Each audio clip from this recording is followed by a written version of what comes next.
Hey everyone, welcome back to another video in my Basic Guide 2 series. This time we're building off the last two videos and talking about skill-based actions. I want to give a quick mention that the video series I'm making is meant to work with a beta 0.8 version of the game. I'll try and re-release these videos if changes occur in the rules, and we'll include in the description of these videos what version of the rules these fit for. Alright, so on to skill-based actions. The name pretty much tells you what these are. Skill-based actions are actions in the game focused around a specific skill. Anyone can take skill-based actions regardless of whether or not they have mastery in that skill.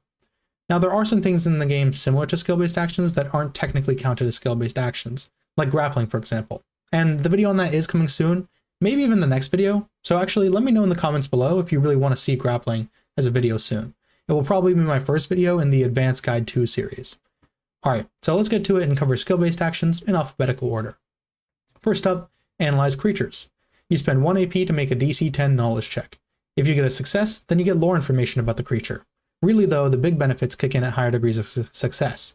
For each 5 you beat the DC by, you get to learn one statistic about the monster, so physical defense, mystical defense, hit points, attacks, abilities, resistances, etc. So if you get a 22 on your knowledge roll, for example, you succeeded by 10, meaning you get the lore information and 2 monster stats. The type of knowledge check you make depends on the type of creature you're interacting with. So here I've included the DC tip showing the relationships of knowledge skills to creature types.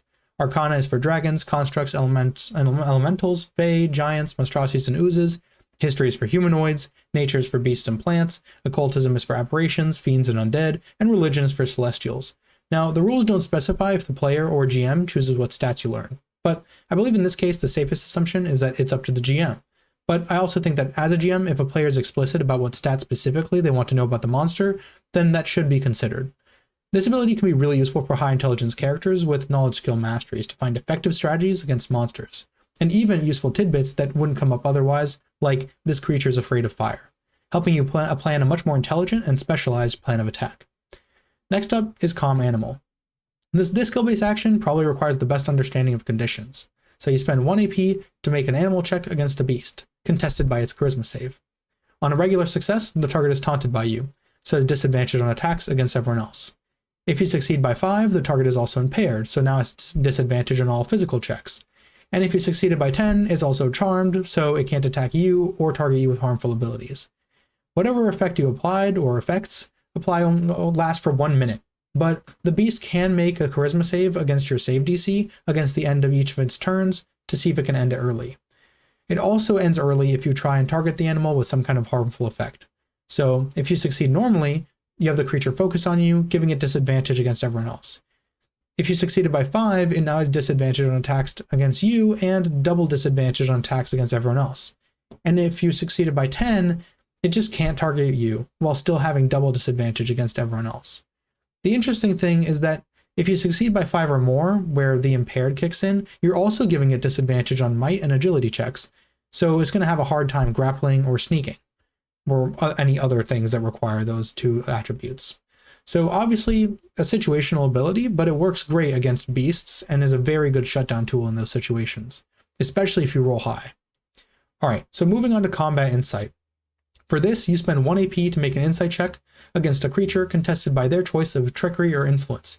If you succeed, then you get to know the emotional state of the creature, getting a vibe check, and figuring out what type of action it plans to take on its next turn. Attack, spell, running away, etc. If you succeed by 5, you get to know who it plans to target with a harmful ability if it plans to use one. There is no explicit benefit if you find out that they're running away, but as a GM, I would tell the player which direction the creature is planning to flee in, so they get a little bit more information. Then, if you succeed by 10, you also get to know exactly which ability the creature plans on using.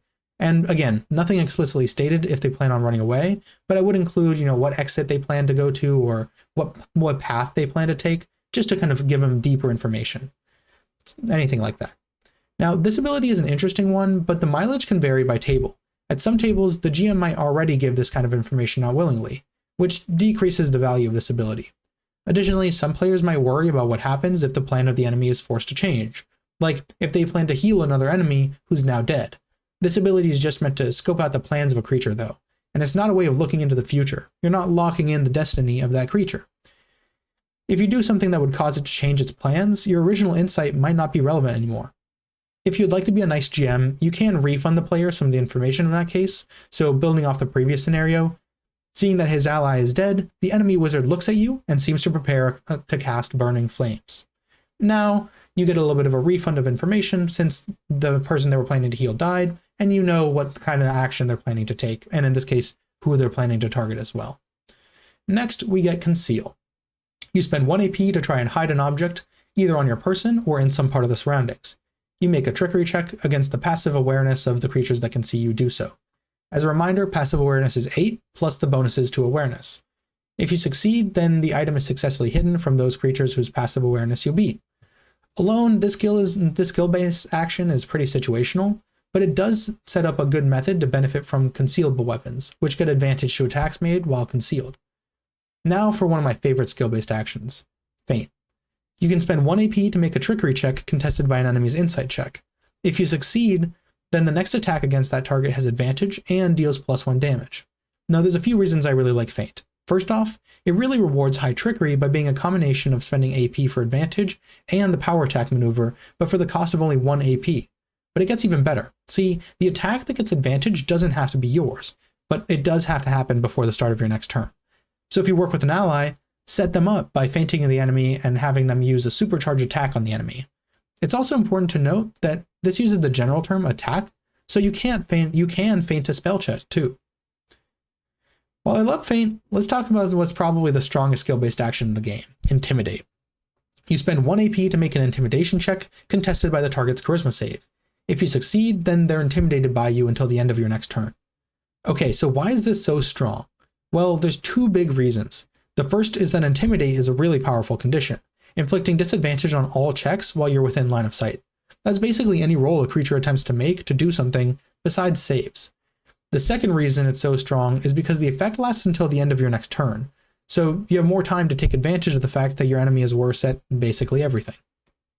Moving on, we have Investigate.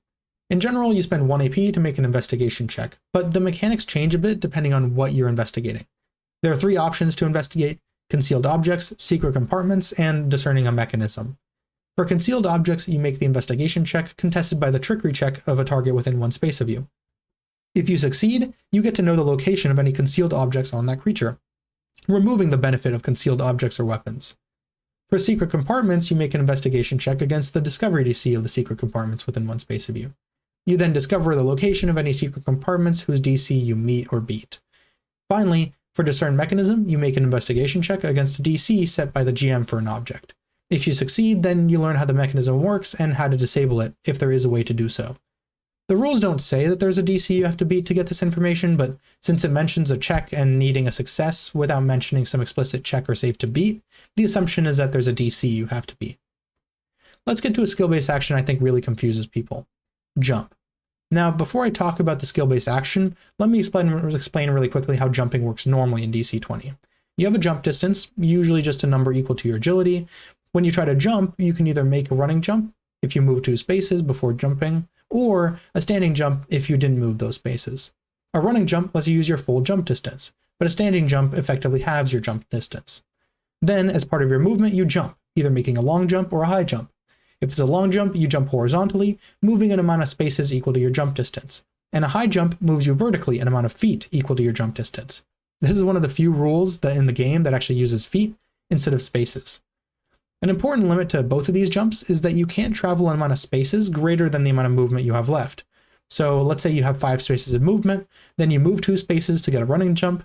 You still can't jump further than 3 spaces because you're limited by your remaining movement, even if your jump distance is greater than 3. Okay, so that's the basic jumping rules.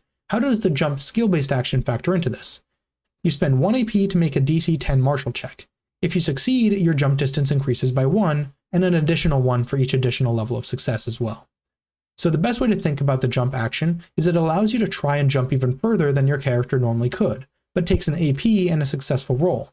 But all characters can jump for free as part of their movement, based on the rules I mentioned earlier. Next up, a really powerful skill-based action, Medicine. Spending 1 AP to make a DC10 medicine check on a creature you can touch, so basically within 1 space of you. If you succeed, you stop its bleeding or stabilize it. You have to choose just 1 though. And then, for each additional level of success, you also give them, or give yourself, 1 temp HP. Does this sound familiar? If you watched my last video on conditions, it should, because it's exactly what I described as one of the ways to end bleeding. But here, it's written as a skill-based action, and showing off that you can also use it to stabilize a creature that's on death's door. Alright, so let's talk about the most niche skill-based action in the game, mounted defense. This can be used when you're on a mount, a mechanic that's referenced in a couple places in the core rules, but there aren't really mount rules yet, or very clear rules in general about it. So this ability is a bit of a look into the future of the game. You spend 1 AP to make a DC10 animal check. On a success, you increase the PD of your mount by 2 until the start of your next turn. If you succeeded by 5, it increases by another 2 for a total of plus 4 PD. And if you succeeded by 10, then you increase it by 4 for a total of plus 6 PD. Let's go to something more common. Pass through. You spend 1 AP to attempt to move through a creature that's within one size category of you. So for medium creatures, this means anything from size small to size large. You make a contested martial check against the creature you want to pass through. So both of you roll martial checks and you see who rolls higher. If you succeed, then you can move through that creature's space as if it was difficult terrain. If you succeed by 5, then you can just move through that creature's space unimpeded. The reason the ability mentions a creature being within one size of you is because all creatures can move through a creature's space that's 2 or more sizes larger or smaller than them, but you will be slowed while doing so. Finally, we have search. Search is a bit of a counterpart to investigate. Unlike investigate, you don't have to choose if you're searching for creatures or objects. It'll do both. So you search for all creatures and objects within your line of sight. You use 1 AP to make an awareness check. Any creatures hiding from you make a stealth check against your awareness check. If you beat their stealth check, then you know its location until the end of your turn. This works on creatures that are invisible too, but just because you know where they are doesn't mean you can see them now. They are still invisible. For hidden objects, your awareness check is compared to the DC to discover any concealed objects within your line of sight. If your awareness meets or beats the DC, then you discover their location. Alright, so let me clear up a bit of the differences between when to use investigate versus search, because they seem to occupy similar uses. Investigate is for items concealed on a person. Search is for items concealed in the environment. Investigate can't tell you where people are hiding, but search can. Investigate is for finding small secret compartments like a false panel, but search can show you where objects like traps and doors are hidden. But if you want to know how to open that secret door, that would be investigation. It can be a little bit confusing, but the way I would frame it is that search is for something that you can spot from a distance with a keen eye, but investigation is for something that you can only spot from up close with a bit of detective work. Alright, that covers the skill-based actions in the game. My hope with this video is to partially show off why I think skills are quite underrated in DC20. Many people come to this game from D&D where there's far more limited use of skills in a combat setting, lacking a lot of clearly defined rules for what you can do with skills. In DC20 though, skills are a lot better, and this video really only covers a chunk of why skills can be so useful, and are in fact relevant in combat. Consequently, intelligence is also really strong for its ability to give you more skill points and therefore more skill masteries, letting you use more options in combat of different skill-based actions.